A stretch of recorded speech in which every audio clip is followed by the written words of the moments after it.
Hey everybody, it's Anna and welcome back to my YouTube channel. This week I'm coming to you from the floor of my usual filming area because I'm getting ready to have some family come visit, and so my normal setup is unavailable.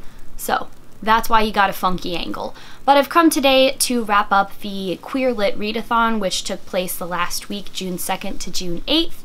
I managed to read a total of 7 books, mostly, for this readathon, and I'll go ahead and talk to you about them, what I thought of them, and what challenges they were fulfilling. So the first book that I ended up finishing was Ivy Aberdeens' Letter to the World by Ashley Herring Blake. This is an author that I had read before. I had read a couple of her YA books, but this fulfilled the middle grade challenge. And this is a story about a young girl, Ivy Aberdeens, who has a secret. It's that she's been filling her sketchbook with pictures of girls holding hands. And when her sketchbook goes missing in a tornado that destroys her family's house, she's really worried that her secret will be out and people will judge her and reject her until somebody starts leaving notes on the back of her sketches and they start finding their way back to her. I absolutely adored this book. I thought it was amazing, gave it 5 out of 5 stars. I think it's really important that we get more queer representation in books for younger readers and like G-rated materials and stuff like that. Would highly recommend if you haven't read it yet. The next book that I read was The Princess and the Fangirl by Ashley Poston. This is a standalone novel that takes place in the same universe as Geekerella, which I also read, I think, last month. Yeah, I finished it in May, and I very much enjoyed that. Didn't think that this was as good as the previous one, but I liked it a lot. This was the one that I used to fulfill the, let's see, the See Yourself challenge, because I'm a geeky queer girl. I was really into that. It's kind of a retelling of the Prince and the Pauper type story, and it takes place at the same convention as Geekerella, but with 2 different main characters. Right, next up was my translated novel. This isn't really a novel, it's a memoir, but I'm willing to count that as fiction. It's called Lieutenant Nun, Memoir of a Basque Transvestite in the New World by Catalina de Arauzo. This is a very short read. About half of this book is actually the introduction and like scholarly apparatus for reading it. But it's the story of a woman who decided to flee a convent that she was living in when she was a teenager, and then spent the rest of their life dressed as a man and passing as a man in the New World, in the like South America area, just sort of traveling around having misadventures. This book is kind of, it draws very heavily on like the Spanish picaresque tradition of the time. So it's basically a lot of, I was bouncing around until my fortunes took me somewhere else, and Catalina stabs her way across America pretty much. She'll stay in a town until she starts fighting with somebody because they call her out for cheating at cards. She stabs them to defend her honor and honesty, and then gets in trouble with the law and has to run away. So that's essentially what happens in this book. The next book is one that I actually didn't end up finishing. It's called Pray the Gay Away, The Extraordinary Lives of Bible Belt Gays by Bernadette Barton. This was going to be my nonfiction / rainbow cover, since you can see there's like a little holographic rainbow right here, but I didn't end up finishing this book because it ended up having some like harmful stereotypes, like outdated or misinformation about bi people and then trans and two-spirit people, and I was like, you know, this isn't really the point of this readathon, is not to perpetuate stereotypes and misunderstandings. This book is older. It was published maybe like 10 years ago, so I don't know what the like state of the art of sociological ethnography was back then, but it doesn't really seem to hold up very well today, at least not to me.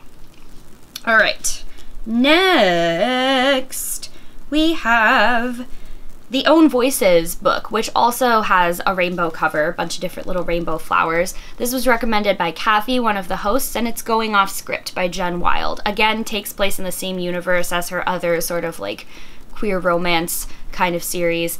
I enjoyed this not as much as I've enjoyed her other books, but I thought it was still really good. It's about a girl that is queer and closeted, and she moves to LA to be an intern on her favorite television program. It has to do with her writing a script where one of the characters is queer in her original, and then the script gets stolen and the character's queerness gets erased. So it's partially the story of her coming out and partially the story of her having to stand up for herself and stand up for queer representation in the TV show she's working on. So good story. Another one that's a rainbow cover, and this is my graphic novel challenge here, was A Quick and Easy Guide to Queer and Trans Identities by Maddie G. and J.R. Zuckerberg. This is like a really sort of cute, very easy book that's like an introduction to LGBT terminology. I think it would make a good read for somebody that is questioning, or if you are a queer person and you have friends and family that are interested in learning more about what all of these words mean that they may not be familiar with, you know, queer identity, vocabulary, and stuff like that. I think it would make a really good gift. It was very short, sweet, to the point. This was by the same people that brought us the Quick and Easy Guide to They, Them Pronouns earlier, or later last year, I suppose. Might have been earlier this year. I don't know. It's been a minute. But I really did like this, think it would be good. It was a little bit basic for me, but I think that's also because I'm somebody that is kind of a word nerd about all of this vocabulary, and so, you know, the information was not anything particularly new. And then the last book is one that I didn't wind up finishing, but I plan to continue reading it even though the readathon is over, and that is The Lady's Guide to Petticoats and Piracy by Mackenzie Lee. This takes place as a sequel, sort of, like spiritual successor, I guess, to The Gentleman's Guide to Vice and Virtue, which came out now like in 2017, I want to say. I think I read that before I moved to Seattle. I think. I don't really remember. But this follows Felicity, who is the younger sister of Monty, the protagonist of Gentleman's Guide.